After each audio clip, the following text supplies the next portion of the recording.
Welcome to the Big Movie Mouth Off. We're here at Broovy Cinema Pub reviewing some movies. We're sponsored by PC Laptops. I'm Jimmy Martin with Slug Magazine. I'm Jeff Weiss with MSN Entertainment. You can find Big Movie Mouth Off on Xfinity, Comcast On Demand, Salt Lake On Demand, Salt Lake Alternative. There's a little folder for us, and they actually run us nightly too. Ooh, I know. every night. I know. Pretty sweet. You even get to see the episode where I burp. That's a good one. Yeah. That's a good one. All right, well, today we're going to review a bunch of movies coming out this week. We have The Hangover 2, we have The Double Hour, but we're going to start this off with DreamWorks' new animation, Kung Fu Panda 2. And this is kind of picking up right where the story left off a few years down the road. Yeah. It's Jack Black as Po, and he is now the Dragon Warrior, as he was deemed worthy enough in the first film. And him and his furious 5 friends are taking on and protecting the valley. Then all of a sudden, he finds out that he's adopted, which... I know, that comes as a huge surprise. Well, especially since he was raised by a goose. It wasn't a crane. It's a goose. Yeah. So he says, you know what, I'm going to go find out, get my daddy issues lined up. And while he's doing that, there's a little peeved peacock voiced by Gary Oldman, who is on the way of taking China down to its knees by developing new weapons technology and going to destroy Kung Fu forever. I have received a message. From the universe? From a messenger. Oh, yeah, of course. Our greatest masters are disappearing. I fear this is the work of Lord Shen, who has unleashed a new kind of threat on our world. This could mean the end of Kung Fu. But I just got Kung Fu! And now you must save it. Take the 5. It is time for the next phase of your journey. My fist hungers for justice. That was my fist.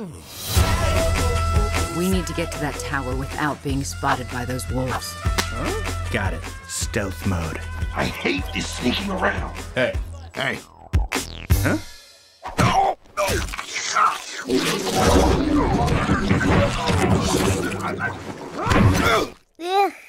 I have to admit that of the DreamWorks animated films, I preferred Kung Fu Panda, the original, to the Shrek films because it was sweeter, funnier, gentler, with better character development and not as crude and lowbrow tendencies. I was a little dubious about whether they had enough story and character for a second movie. Refreshingly, by creating an origin story for its lead character, they're able to sustain the momentum to a point. It's true. I mean, you've got characters that, could I have been fine with just the one film? Yeah, probably. Right. I mean, it's one of those gems that kind of came out of nowhere.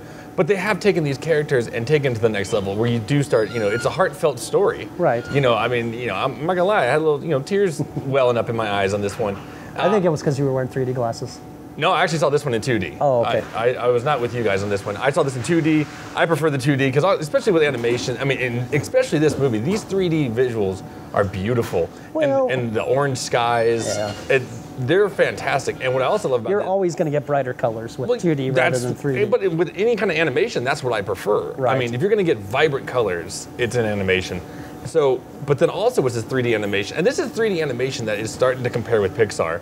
And that's what I keep saying with more animations that are coming out nowadays, is that Pixar has driven these animation studios to become better. Absolutely. And not only animation, but story-wise too. Absolutely. And another place where this excels is animated action.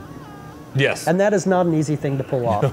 Animated characters actually doing martial arts moves. Yeah. There's a lot of stuff that blows up.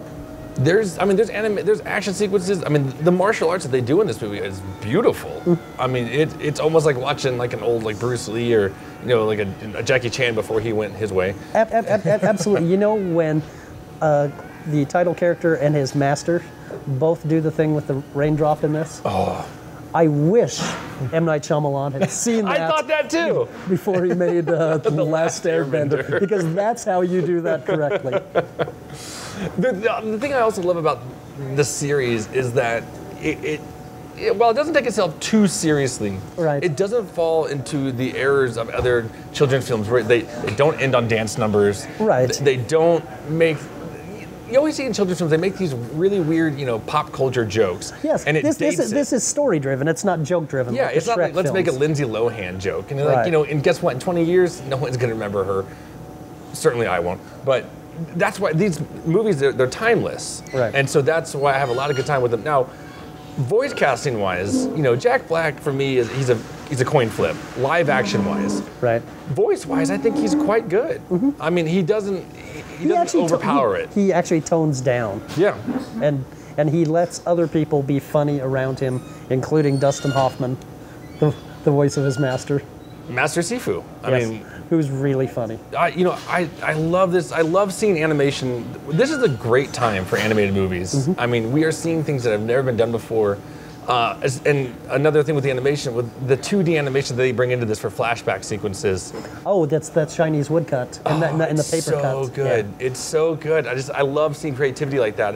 I love this. Some parts for me were a little too drawn out, but that's fine. It didn't ruin it by any means. I gave it 3.5 stars. Yeah, I'm a little below you. To me, it's an unnecessary sequel. True. But for an unnecessary sequel, it's a welcome unnecessary sequel. It's one of the better animated films. It's certainly better than any of the other animated films that are currently playing right now.